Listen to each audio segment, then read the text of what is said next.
Welcome to Taiwan Report News Brief, news and analysis from Taiwan. I'm Donovan Smith. Up today in the program, problems with the PRC as the virus rages on. The administration releases cash floodgates. The government claims that 2% GDP growth this year will be no problem. And the race for the KMT chair is in the final stretch. But first up, foreigners and overseas residing Taiwanese and Chinese nationals are all coming under scrutiny over payments from the national health insurance. Now here in the Taipei Times, the article is Premier says NHI system must survive and give all Taiwanese equal treatment. Now in the article, by law, people have lived in Taiwan for 6 months with proof of residence or have a regular employer can be covered by the national health insurance system.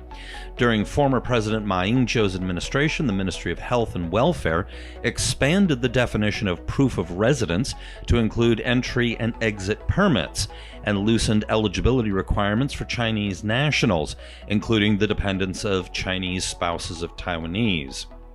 DPP legislator Lin Junxian on Sunday said that he has long wanted to close a loophole that allows Taiwanese who spend most of their time abroad and do not pay taxes in Taiwan to be included in the NHI system for a low price, but his proposals did not make it onto the legislative agenda. He plans to submit another proposal targeting people who spend less than 6 months per year in Taiwan and do not have proof they have paid taxes here, he said. Moving over to Focus Taiwan, the article is Organizations Call for Illegal Migrant Worker Amnesty. At a press conference in front of the Legislative Yuan, the Taiwan International Workers Association, among others, urged the government not to deport or fine undocumented workers in Taiwan and to grant them legal status. Only through these measures can the gap in the epidemic prevention system be fixed, the organization said. The groups were responding to concerns that the nearly 50,000 illegal migrant workers in Taiwan represent a serious loophole in the epidemic prevention system, after an undocumented Indonesian female caregiver was confirmed as Taiwan's 32nd COVID-19 patient.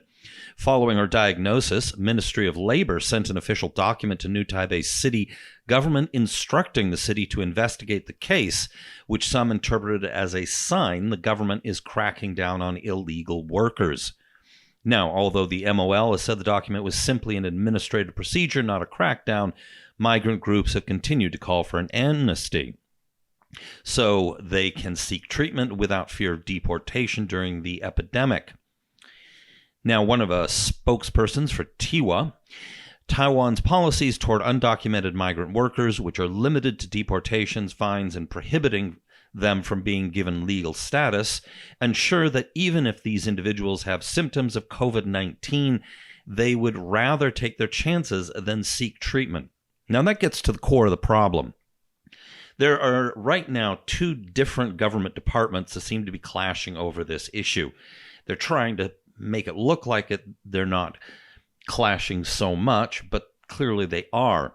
There was another article where the Ministry of Labor made it absolutely clear they were not interested in an amnesty.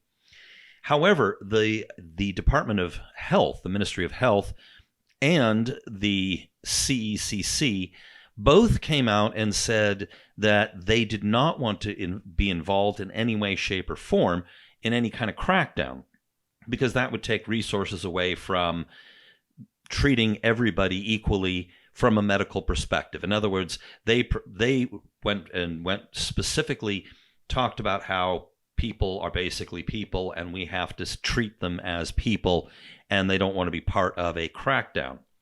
Now, the Ministry of Labor, as noted here in this article, sent this letter to the new Taipei City government. The new Taipei City government under Hoyoi turned them down. So that's interesting.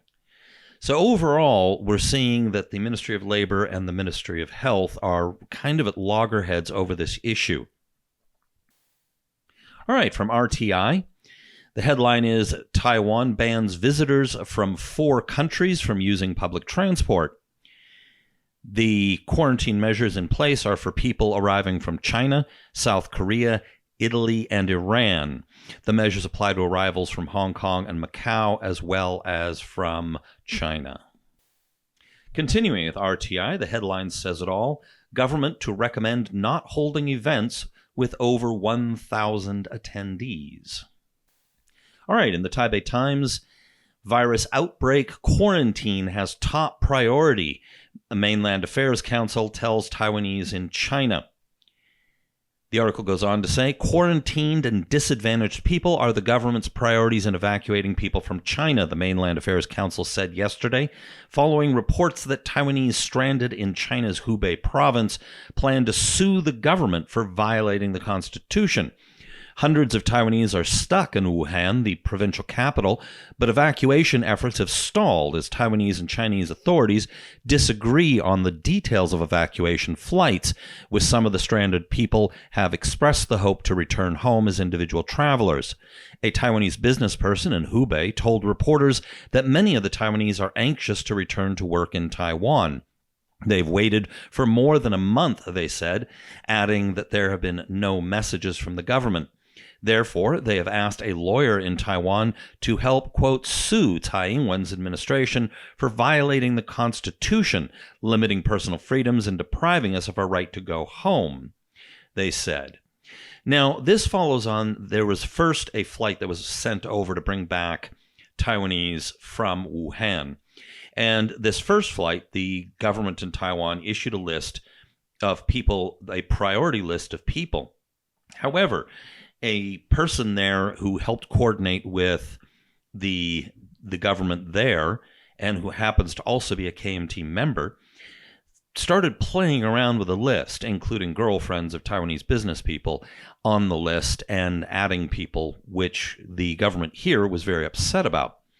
So they objected to the government in China, and of course the Chinese government has not exactly been forthcoming, friendly, or helpful. The KMT has considered penalizing or punishing that KMT member. All right, from Reuters, provocative China pressures Taiwan with fighters, fake news amid virus outbreak.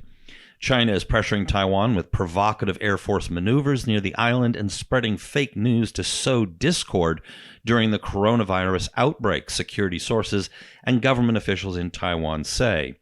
I'm not going to go into it too much today. We probably will come back to this topic, but we've got a lot on the plate today. All right, over to the Taipei Times. The Ministry of Transportation and Communications plans subsidies for the travel sector. The ministry plans to use $800 million to offer professional training to employees of travel agencies, tour guides, and tour bus and taxi drivers. Now, the government right now is basically opening the floodgates with cash, and they're using it in ways which is kind of interesting here. So the ministry is compensating travel agents for the financial losses they sustained for cutting short Chinese visitors' tours in Taiwan, suspended trips to China, Hong Kong, and Macau in compliance with the government's disease prevention policy. Okay, that makes sense. The ministry yesterday announced that it plans to use $800 million from the budget to offer professional training to people working in the tourism industry, including employees of travel agencies, as well as tour guides, tour bus drivers, and taxi drivers. Now, that seems a little bit interesting that they would be spending so much money on essentially seminars, but the logic behind it will be revealed in the next article. In the next one, the MOTC readies $4.2 billion to bail out the aviation industry. And they are going to, as they put it here, the special budget will subsidize the landing fees and rent for airport space and facilities the airlines pay, Transportation Minister Lin Jialong said. The aviation industry is being hit hard by the epidemic. It is the biggest victim, Lin said, citing difficulties faced not only by airlines, but by airport operators and duty-free shops as well. According to an MOTC policy advisor, the $4.2 billion budget was calculated to subsidize 25% of the airline's airport rents and fees to make up for an estimated 25% drop in traffic because of the global novel coronavirus outbreak. The ministry decided to subsidize these fees rather than give airlines fee exemptions so that Taiwan's airports could remain fully funded and maintain airport worker pay levels and performance standards. Now, the economics minister introduces stimulus coupon plan. A government plan to issue travel-based stimulus coupons as part of ongoing efforts to mitigate the economic effects of the novel coronavirus could benefit up to 350,000 businesses in Taiwan.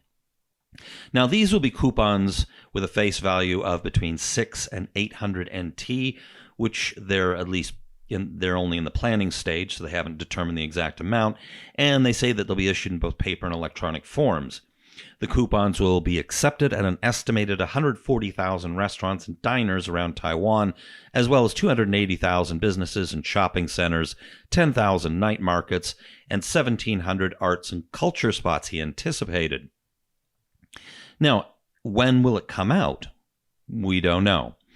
He asked if the coupons will be issued before the Tomb Sweeping Festival holiday from April 2 to 5th, as some people have suggested, to boost consumption during the spring break. Shen said it was unlikely.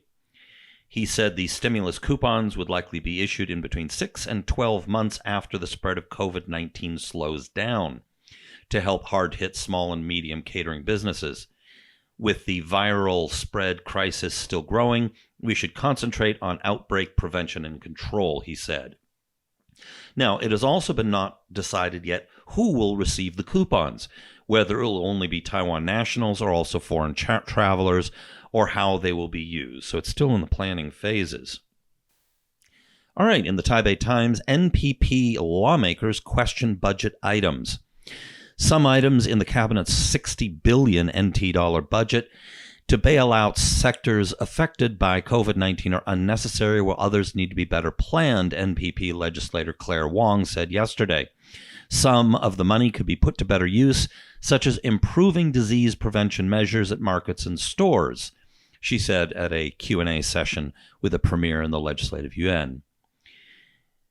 Now, it says here, she goes on and says, but some items appear to overlap with existing policies, while others do not appear to be urgent, such as the Ministry of Economic Affairs plan to earmark $260 million to help restaurants and retailers incorporate e-commerce technologies into their operations.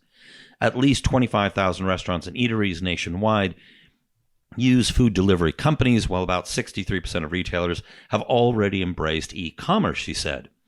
Stores and retailers should be allowed to engage in fair competition in a free market, and efforts to help digitize their services should be funded by the general budget, not a special budget. Now it goes on. Wong asked Shen, he's from the Ministry of Economic Affairs, why 500 million NT dollars was earmarked to renovate traditional and night markets when a 475 million NT dollar project with the same purpose had already been implemented. Shen said that the proposal included in the special budget would be an improvement over the existing project, as the government believes that the timing is ideal for such efforts. Prior to the outbreak, market stall operators shunned the government's renovation projects, such as adjusting the pathways, improving drainage systems, or installing lighting or canopies at the markets, saying that such projects could hurt their businesses, Su said. With fewer people shopping in such markets now, it is an ideal time to tackle renovation projects, so when the outbreak blows over, consumers will have a better shopping experience. So what we're seeing here is an overall pattern here. You'll notice a few articles back here, there was that instance where they were talking about how they were going to spend a bunch of money on training in the hospitality business. They're also, in this article, they're talking about how they want to subsidize businesses upgrading their e-commerce and also renovating markets. So all of this stuff, what they're doing is they're tackling what appears to be government priorities at a time when stores, retailers, markets, travel agencies, hospitality businesses all have quite a bit of time on their hands. Since they've got time, not very many customers, they're using this as a kind of opportunity to move ahead with all these policy initiatives, which is in one sense kind of clever, but on the other hand, it seems to be a quite significant amount of money, and it's unclear how a lot of these things are actually going to help these businesses ride out the current crisis. If you're paying for seminars and things like that, that certainly helps people who are holding the seminars. But for the travel agencies and the taxi drivers and all these people who are supposed to attend them, it's not really clear how that's going to help their business, how that's going to help them financially through the crisis. All right, Reuters is reporting Taiwan to have, quote, no problem maintaining GDP growth of 2% this year. Taiwan will have no problem maintaining economic growth of 2% this year, its statistics chief said on Wednesday, amid concerns that a coronavirus outbreak could hit the economy of the island, which is a key part of the global technology supply chain. Taiwan, whose largest trading partner is China, cut its estimate for 2020 economic growth to 2.37 last month as the outbreak threatened its export-reliant economy.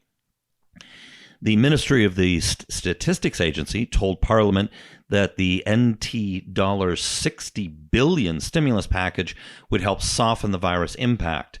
He said the package would give a 0.23% boost to GDP growth this year. However, the Taipei Times is reporting that ANZ, the Australian New Zealand banking group, has cut their growth forecast of 0.5% from they cut it by 0.5% from their original estimate of 2.1% in January to 1.6% this year. Similarly, Standard Chartered has cut their expected growth this year for Taiwan to 1.9% from 2.2% it predicted in December last year. However, what we don't know is if either of those estimates include the $60 billion. We'll see. All right, on to the KMT race. Eric Chu, when asked will he run at the next race, because right now the one that the race that we're really engaged in is a by-election being held this Saturday. The big one really is next May, when they'll have an election for a full term. Somebody asked Eric Chu, or Zhu Liluan, are you considering running in next May's big election? And he said, I haven't specifically been thinking about it. In other words, he is. Now, when there was some opinion polls held a little bit earlier this year about potential candidates, he came in the highest. All right, the current interim chair is vowing to crack down to the end on reports of vote buying, which apparently it's 2,000 NT per vote.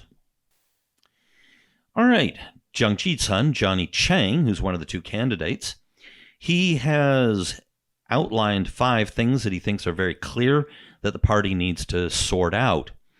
And they are to pull together a unified culture, to spread their message better on the internet, to provide better internet services or digital services.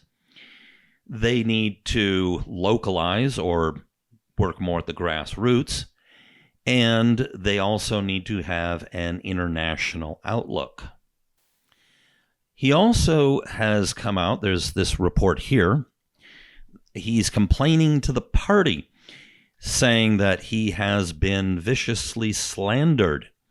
Apparently in a downgrading, which is an internal party line group, apparently he had been accused of being a secret Taiwan independence sympathizer and a fellow traveler with the Chinese Communist Party. I'm not sure how those two got squared. All right, Halom Bin, he also came out with some of his prescriptions for the party. He said that the party has become old, too red, meaning close to China. It's too conservative in preserving its traditions. And if these things don't change, then there's no way that it can get society's support. He believes that also they need to tackle the comprador culture, and that they also need to crack down on members who, for personal profit, are using cross-strait ties. All right, some interesting reads for today. There's quite a few. From Inkstick, Bernie, an anti-war hawk on Taiwan. I'm going to read the first sentence because it's amusing. Last week, the endearingly disheveled Bernie Sanders sat down for an interview with the threateningly handsome Anderson Cooper on 60 Minutes. I thought that was an interesting one. Essentially, the article is about whether or not Bernie Sanders is serious about defending Taiwan because he, for example, voted against the first Iraq War when Kuwait's sovereignty was challenged and invaded. Because in the case of Taiwan, he said, we will not sit by and allow invasions to take place, but he's voted against exactly that before. So the article goes into the history of the left and the right and his voting record, among other things. Similarly, by Joseph Bosco in the Taipei Times, an editorial, U.S. must commit to Taiwan's defense. It's a very similar topic. Bit more on the history side. In Ketagalan Media, impact of Wuhan coronavirus on cross-strait relations. On Pointer, Poyntr is how that's spelled, disinformers are targeting Taiwan as a country where coronavirus is out of control. And this is either interviewed or written by some fact-checkers. It's an interesting read. And finally, response to COVID-19 in Taiwan. Big data analytics, new technology and proactive testing. This is a pretty serious, in-depth look published by the JAMA Network. All right, that's it for today. I hope you tuned in to Current Affairs Taiwan with me and Michael Turton yesterday. And we'll look forward to tomorrow. Remember, the news is ongoing. Also, the articles that we talk about here today, the ones that are in English, will be posted on report.tw. All right, that's it for now. Look forward to seeing you tomorrow.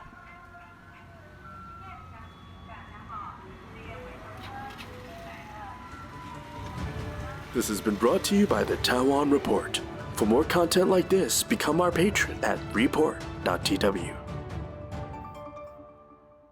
哎呦，就是那个台湾狗啦，最喜欢我的台湾狗了。